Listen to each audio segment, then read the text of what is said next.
प्रिय साथियों, संस्कृत के इस कालांश में आप सबका पुनः स्वागत। जैसा कि आपको विदित है, पिछले कई सारे कालांशों में हम प्रथमा विभक्ति, द्वितीया विभक्ति, तृतीया विभक्ति, चतुर्थी विभक्ति और पंचमी विभक्ति के अनेक विध सूत्र हम पढ़ चुके हैं।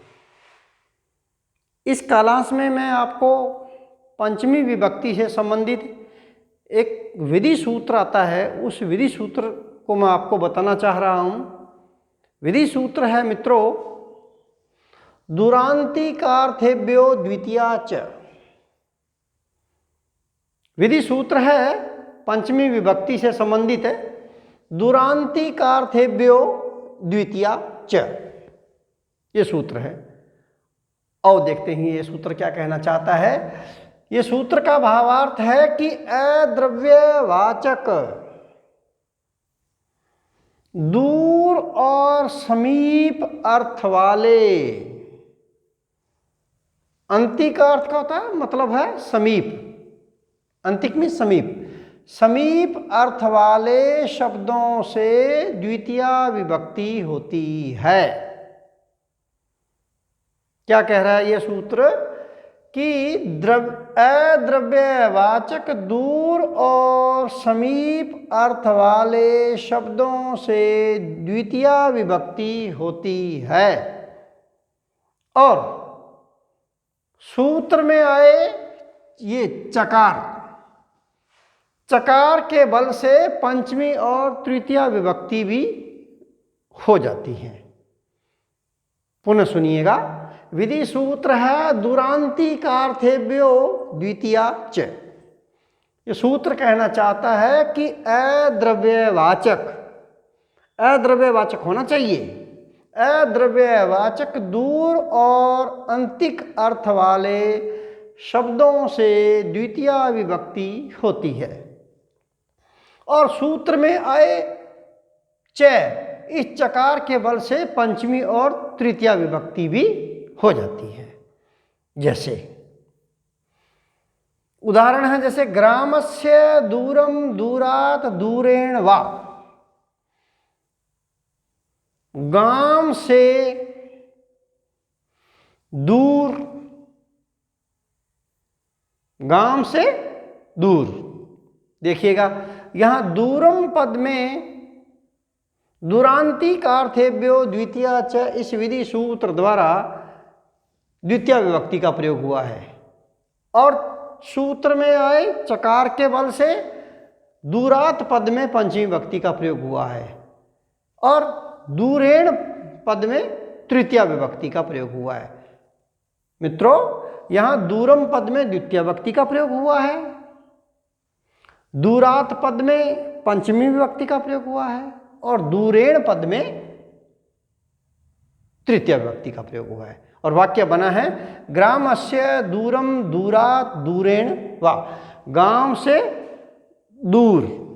हिंदी अर्थ क्या हुआ इसका, गांव से दूर।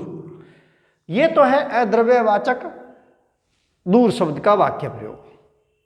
अब मैं अद्रव्यवाचक अंतिक का वाक्य प्रयोग बता रहा हूं।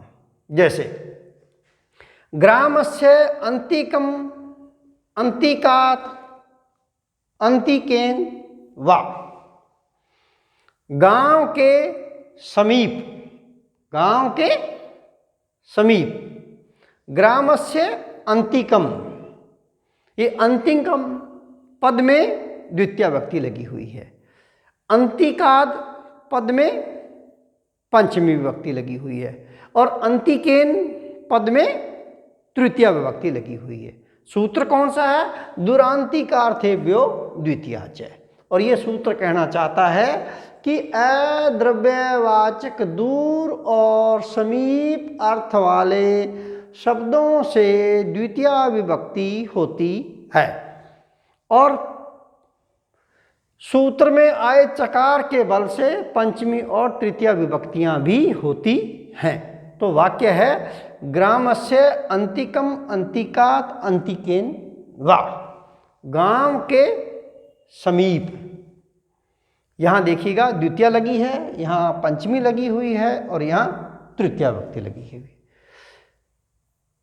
अब है ये सूत्र कहना चाहता है कि दूरार्थक, जो दूर का अर्थ बताने वाले जो शब्द हैं, दूरार्थक जो शब्द हैं, इसके जो पर्यायवाची शब्द हैं, उनके साथ भी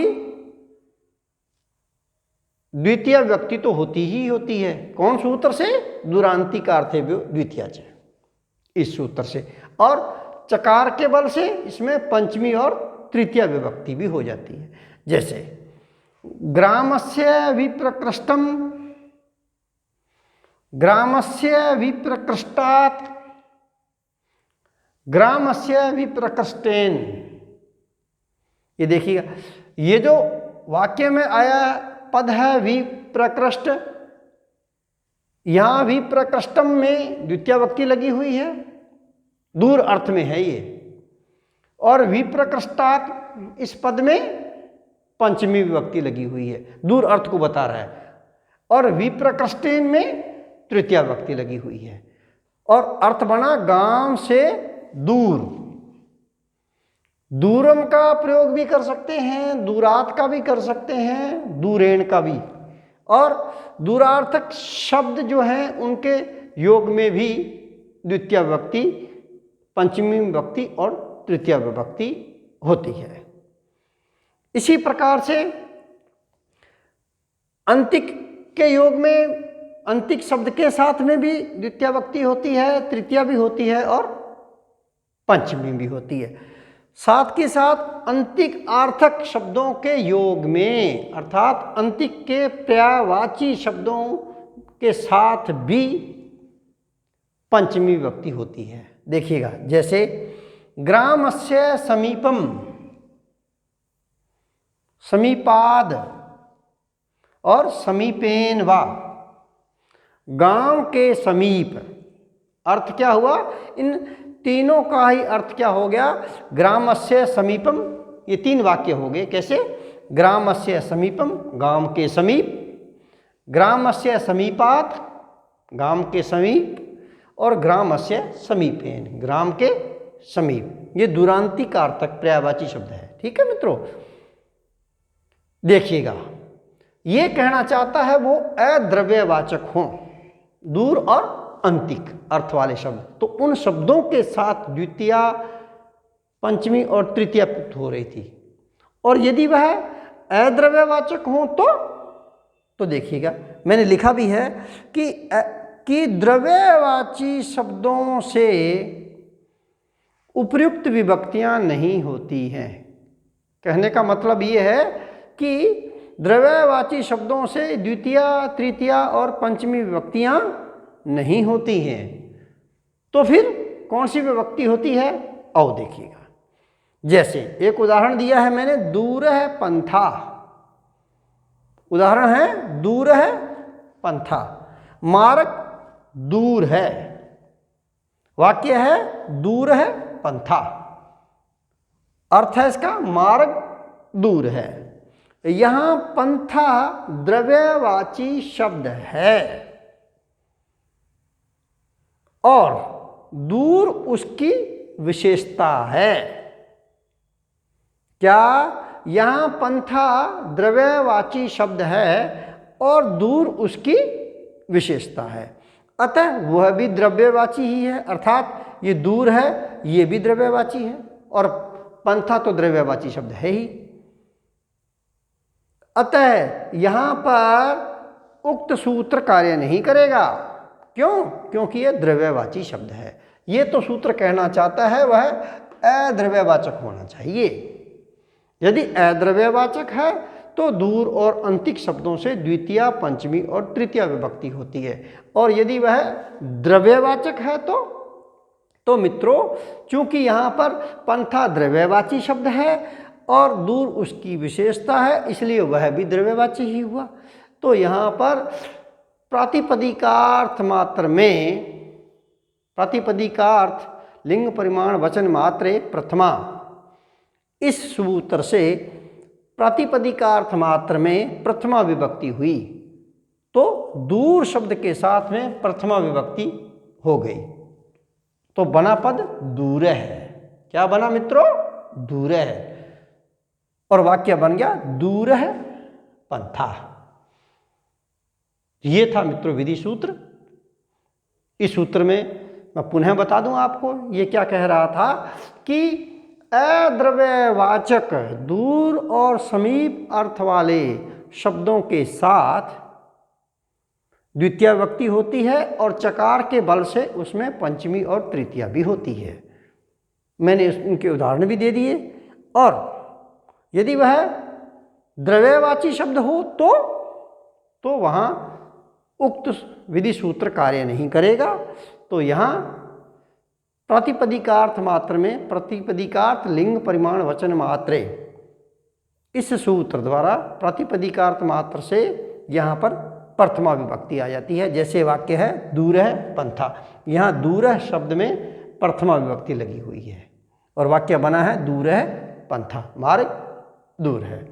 ये है मित्रों पंचमी विभक्ति। पंचमी विभक्ति के लगभग सारे सूत्र मैंने आप लोगों को करवा दिए हैं। अब आपको मित्रों प्रयास करने की आवश्यकता है। आप लोग इनका अभ्यास कीजिएगा। आपका यही प्रयास हो कि मैं बारंबार इन सूत्रों का और इनके दिए हुए वाक्यों का, गुरुजी द्वारा समझाए गए वाक्यों का मैं बारंबार अभ्यास करूं। जब अभ्यास कर लोगे तो कारक प्रकरण जो है मित्रों वो आपकी अंगुलियों पे आ जाएगा। कल से मैं आपके साथ षष्ठी विभक्ति को लेकर के मैं चर्चा करूंगा। कल अपन लोग षष्ठी विभक्ति को करेंगे। तो कल मिलते हैं मित्रों, तब तक के लिए वंदे मातरम।